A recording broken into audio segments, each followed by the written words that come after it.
Η αρχή του τέλους. Τι συνέβη πριν από τον Αβραάμ. Η δημιουργία.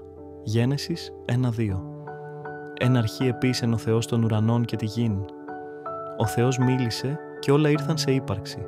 Το φως, η θάλασσα, ο ήλιος, η γη, τα ζώα, τα δέντρα, ο άνθρωπος και η γυναίκα κατ' εικόνα του. Ήταν όλα τέλεια, χωρίς θάνατο, χωρίς πόνο, χωρίς χωρισμό από τον Θεό. Αλλά αυτό δεν κράτησε. Η πτώση. Γένεσης 3. Ο Αδάμ και η Εύα παραβίασαν την εντολή του Θεού. Η αμαρτία μπήκε στον κόσμο και μαζί της ο θάνατος. Η τέλεια σχέση με το Θεό διαλύθηκε, αλλά μέσα στην κατάρα ο Θεός έδωσε την πρώτη προφητεία. Γένεση 3:15. Θα θέσω έχθρα ανάμεσα σε σένα και στη γυναίκα. Αυτός θα σου συντρίψει το κεφάλι και εσύ θα του πληγώσεις την πτέρνα. Αυτό δείχνει ότι ο Ιησούς είναι αυτός που θα συντρίψει τον όφη και θα φέρει λύτρωση. Ο κατακλυσμός του Νόε. Γένεση 6:9. Η αμαρτία εξαπλώθηκε, η βία κάλυψε τη γη.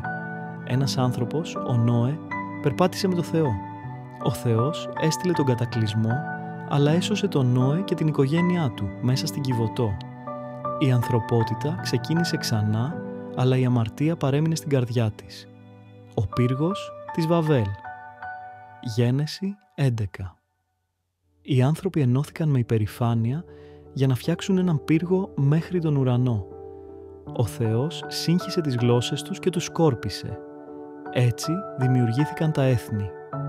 Αυτό ετοίμασε το σκηνικό για τον Αβραάμ, από τον οποίο θα έρθει η υπόσχεση. Γιατί αυτά έχουν σημασία.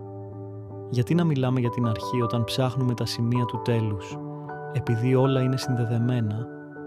Η πτώση εξηγεί γιατί ο Ιησούς πρέπει να επιστρέψει. Ο κατακλυσμός είναι προεικόνηση της μελλοντικής κρίσης. Η Βαβέλ αποκαλύπτει τη ρίζα του παγκόσμιου συστήματος. Και η πρώτη προφητεία, Γένεση 3:15, εκπληρώθηκε στο Σταυρό, αλλά ολοκληρώνεται με τη δεύτερη παρουσία του Ιησού. Το σχέδιο του Θεού ξεκίνησε με τελειότητα και θα τελειώσει με λύτρωση.